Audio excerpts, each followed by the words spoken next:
Hello नमस्कार साथियों, एक नई वीडियो के साथ इसी के साथ हम आपके सामने आ चुके हैं। तो जैसा कि दोस्तों डेली बेसिस पर कोई ना कोई वैकेंसी आती है, कोई ना कोई नोटिफिकेशन आता है, कोई ना कोई इन्फॉर्मेटिव वीडियो मैं अपने इसी चैनल पर लेके आता रहता हूं।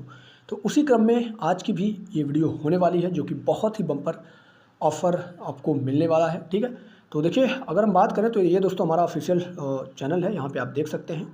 वैसे चैनल पे नए होंगे तो चैनल को सब्सक्राइब कर लेना, क्योंकि डेली बेसिस पर कोई ना कोई वैकेंसी, कोई ना कोई जॉब अपडेट, कोई ना कोई इन्फॉर्मेटिव वीडियो मैं ज़रूर लेकर आता हूं, जो आपके करियर को बिल्ड करती है, आपके करियर को बनाने में मदद करती है, या फिर कहीं ना कहीं उसका योगदान आपके लिए फ़ायदेमंद साबित होता है। ठीक है, फिलहाल अगर सब्सक्राइब नहीं किए हैं तो सब्सक्राइब कर लीजिएगा। बाकी यहाँ पर आप देखें तो ये जितने भी इंपॉर्टेंट वैकेंसी है, वो सारी की सारी वैकेंसी आपको यहाँ पे देखने को मिल जाएंगी। तो डेली बेसिस पर मैं यहाँ पे जो भी जॉब अपडेट आती हैं, वो सारी की सारी जॉब अपडेट मैं यहाँ पे पोस्ट करते रहता हूँ। ठीक है, तो उसके आप देख सकते हैं, यहाँ पर आप देख सकते हैं टोटल जॉब अपडेट आपको एक एक करके देखने को मिल जाएंगी। ठीक है, तो फिलहाल आज की जो वैकेंसी, उस वैकेंसी के बारे में हम बात कर लेते हैं। ज़्यादा यहाँ पे देखिए, अब हमारा ये टेलीग्राम चैनल है, अगर आप ज्वाइन करना चाहें तो ज्वाइन कर लीजिएगा। यूनिक पॉइंट ऑफिशियल नाम से हमारा टेलीग्राम चैनल यहाँ पे देखने को मिलेगा। 522 सब्सक्राइबर्स ऑलरेडी हो चुके हैं। ठीक है, तो ज्वाइन करना होगा, लिंक आपको डिस्क्रिप्शन बॉक्स में मिलेगा, वहाँ से आप ज्वाइन हो जाइएगा। बाकी देखिए, हम बात करने वाले हैं IOCL के अंदर जूनियर इंजीनियर की वैकेंसी निकली है, जो कि CBT बेस्ड होने वाला है। तो उसकी वैकेंसी के बारे में हम यहाँ पे चर्चा करने वाले हैं। तो देखिए, यहाँ पे आपको PDF देखने को मिल जाएगा, जो भी IOCL का PDF था। और उसके बाद आप नीचे आएंगे तो नीचे आने के बाद यहाँ पर आपको टोटल डिटेल्स मिल जाएंगी, जो जो डिटेल मांगी गई है। तो चलिए अब डायरेक्ट यहाँ पे PDF पर क्लिक करते हैं, और PDF पर क्लिक करने के बाद हम नोटिफिकेशन की ओर मूव हो जाते हैं। और नोटिफिकेशन में जो जो चीज़ें हैं, वो सारी चीज़ें आपको यहाँ पे देखने को मिल जाएंगी। तो PDF में हम थोड़ा जूम कर लेते हैं, ताकि आपको देखने में आसानी हो। तो ये रहा IOCL की तरफ से निकाला गया PDF की अगर डेट आप देखेंगे तो 12 सितंबर यहाँ पे रखी गई है। ये आपका एडवर्टाइजमेंट नंबर है। इसी ऑफिशियल वेबसाइट पे जाएंगे तो इसी एडवर्टाइजमेंट वाले ऑप्शन पर क्लिक करेंगे तो आपको ये PDF मिल जाएगा। ठीक है, तो देखो, आपका जूनियर इंजीनियर या फिर ऑफिसर की पोस्ट है, CBT बेस्ड पोस्ट है। ठीक है, इसमें जो जो चीज़ें इंपॉर्टेंट होंगी उसके बारे में हम बात करेंगे।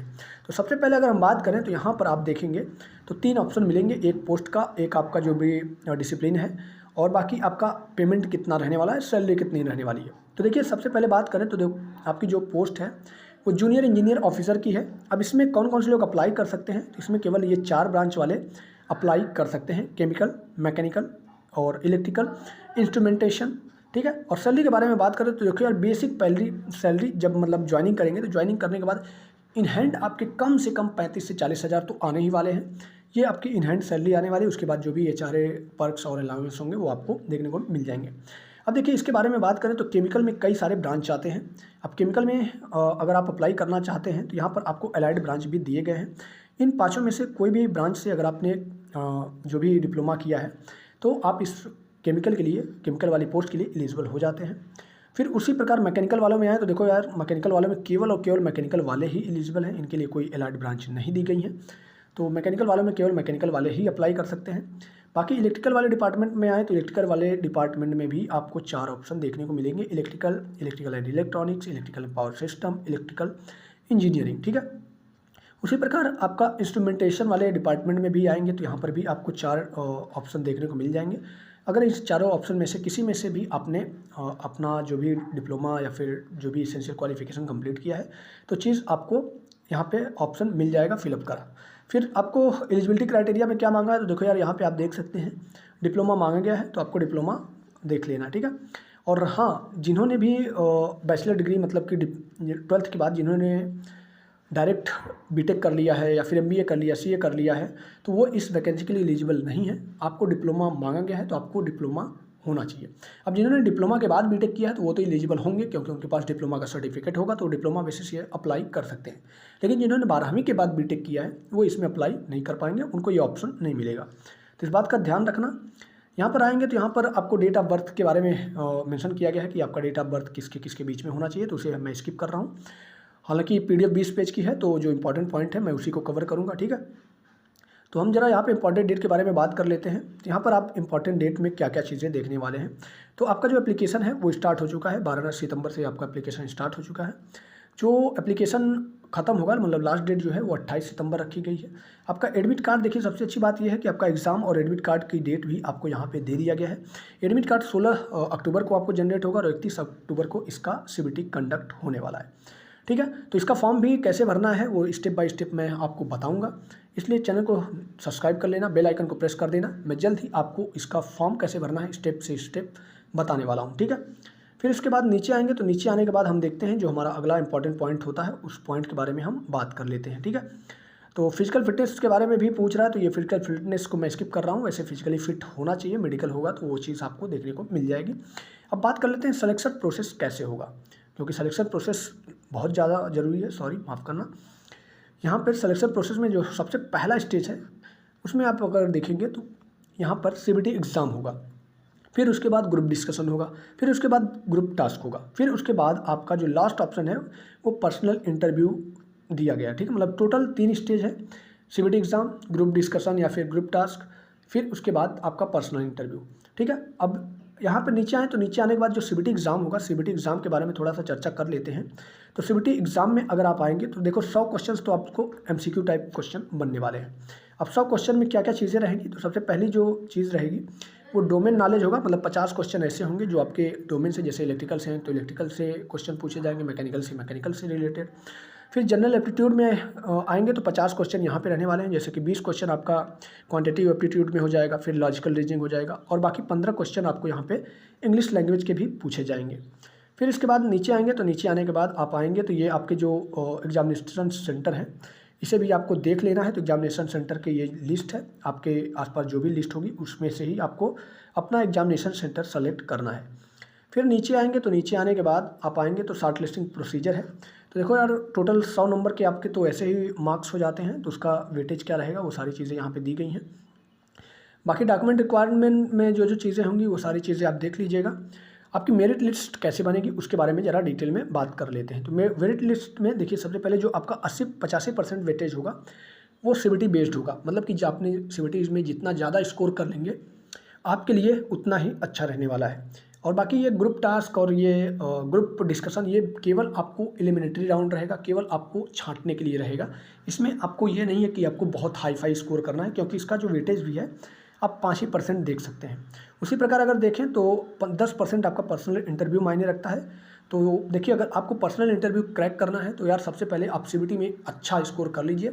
CBT में जितना ज़्यादा मार्क्स होगा आपको इंटरव्यू में उतने कम मार्क्स अगर आप लाएंगे तब भी आपका कहीं ना कहीं सिलेक्शन का चांसेस बन जाता है, ठीक है। तो ये देख लीजिएगा।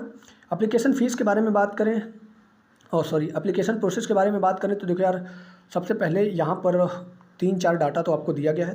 तो 3-4 डाटा में फ़ोटो आपका रहना चाहिए जो कि अप्रैल या फिर उसके बाद का होना चाहिए, और सिग्नेचर आपका ब्लैक पेन से होना चाहिए।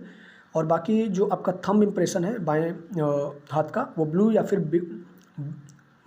फिर ब्लैक इंक से होना चाहिए, ठीक है। तो ये चीज़ें आप ध्यान में रखिएगा जब आप फॉर्म फिलअप करेंगे। वैसे मैं फॉर्म फिलअप का क्या प्रोसेस है उसके बारे में मैं आपको बता दूंगा, ठीक है।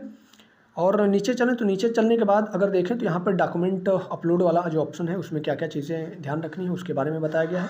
तो जब मैं इसको अप्लाई करूँगा तो वो मैं बता दूंगा। फिलहाल यहाँ पे मैं बता देता हूँ कि 50 KB से ज़्यादा आपका जो साइज़ है, फाइल साइज़ है वो नहीं होना चाहिए। और जो DPI है वो जनरली 200 डॉट पर इंच के हिसाब से होना चाहिए, लेकिन DPI ज़्यादा मैटर नहीं करता है। आपकी डायमेंशन होती है 4.5 सेंटीमीटर से 3.5 सेंटीमीटर, और 20 KB से 50 KB के बीच आपका फ़ोटो होना चाहिए। 50 KB से ज़्यादा फ़ोटो आपका नहीं होना चाहिए, ठीक है। फिर फोटोग्राफ कैप्चर पे है तो क्लिक हियर स्कैन, ये सारी चीज़ें दी गया है, तो इसको आप देख लीजिए। सिग्नेचर और थंब के बारे में बताया गया है, तो सिग्नेचर और थंब दोनों आपका यहाँ पे देख सकते हैं। तो जो आपका सिग्नेचर होना चाहिए वो 10 से 20 KB के बीच में होना चाहिए। लेफ्ट थंब का जो आपका एक्सप्रेशन होना चाहिए, मतलब डायमेंशन होनी चाहिए, वो 20 से 50 KB के बीच मांगा गया है। तो चीज़ भी आप देख लीजिएगा। तो ये सारे डॉक्यूमेंट आपको पूरा कवर करके चलना है, तभी आप इसमें फॉर्म अप्लाई कर पाएंगे, ठीक है। तो अगर चैनल को नहीं सब्सक्राइब किया तो यार चैनल को सब्सक्राइब कर लेना, क्योंकि इसको फॉर्म फिलिंग का प्रोसीजर मैं आपको बहुत जल्दी प्रोवाइड कर दूंगा, ठीक है। और बाकी नीचे चलें तो नीचे चलने के बाद आइडेंटिफिकेशन मार्क्स, ये सारी चीज़ें पूछा गया है। तो देखो यार, आइडेंटिफिकेशन मार्क्स में क्या क्या चीज़ें हो सकती हैं, आपका आधार कार्ड, ये सारी चीज़ें हो सकती हैं। एग्जामिनेशन सेंटर के बारे में बोल रहा है, तो भाई एग्जामिनेशन सेंटर तो वही डिसाइड करेंगे, IOCL वाले जो भी होंगे उनकी तरफ से ही आपको प्रोवाइड किया जाएगा। बाकी नीचे चलते हैं, तो नीचे चलने के बाद अगर कोई इंपॉर्टेंट पॉइंट बचता है जिसे मतलब हमें डिस्कस करना चाहिए तो मैं उसे ज़रूर डिस्कस करूँगा। देखिए, अब सैलरी के बारे में बात करें तो देखो यार, सैलरी के बारे में आपको यहाँ पे देखने को मिल जाएगा। वैसे सैलरी तो ऊपर आपको देखने को मिल ही गई थी, 30,000 से लेकर 1,20,000 आपका इनिशियल बेसिक पे बनने वाला है। और अगर टोटल आपका जो भी HRA ये सारी चीज़ें जोड़ेंगे, जोड़ने के बाद जो फाइनल सैलरी बनेगी वो 10.6 लाख पर एनम के आसपास आपकी सैलरी बनने वाली है। मतलब जोड़ जाड़ के देखा जाए तो 50-55 के ऊपर ही आपकी सैलरी जाने वाली है। ठीक है, यहाँ पे देखिए सर्विस बॉन्ड के बारे में भी कहा गया है कि आपका सर्विस बॉन्ड भी होगा। जैसे कि आप जब इसमें ज्वाइन करेंगे तो 3 साल के लिए आपको बॉन्ड्स सबमिट कराया जाएगा। और 3 साल का बॉन्ड सबमिट कराने का मतलब ये है कि अगर आप उस ऑर्गेनाइजेशन को छोड़ना चाहते हैं 3 साल के अंदर, तो फिर आपको ये जो 2 लाख जनरल कैटेगरी से हैं तो 2 लाख आपको फिलअप करने पड़ेंगे। EWS या OBC से बिलोंग करते हैं तो आपको 35,000 आपको उसमें सबमिट करना पड़ेगा। ठीक है, अब यहाँ पे जितने PDF थे, टोटल 20 पेज की PDF थी, तो 20 पेज की PDF हमने कवर कर ली है।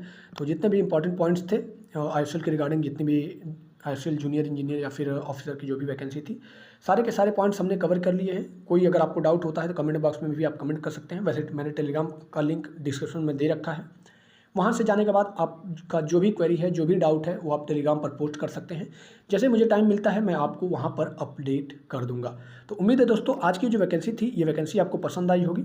और ऐसी तमाम तरह की डेली बेसिस पर वैकेंसी या फिर जॉब अपडेट पाने के लिए हमारे साथ जुड़े रहिए, क्योंकि देखिए डेली बेसिस पर कोई ना कोई वैकेंसी आती है। यहाँ पर अगर आप वीडियो सेक्शन में आएंगे तो वीडियो सेक्शन में आने के बाद भी आपको तमाम तरह की वैकेंसी देखने को मिल जाएंगी। ठीक है, तो यहाँ पे आप देख सकते हैं ये हमारा टोटल वैकेंसी और वीडियो, ये सारी चीज़ें हैं। तो आप अगर ऐसी वैकेंसी देखना चाहते हैं जो PSC से रिगार्डिंग हो और इम्पोर्टेंट वैकेंसी हो, बड़ी वैकेंसी हो, तो आप चैनल को सब्सक्राइब कर सकते हैं, बेल आइकन को प्रेस कर सकते हैं।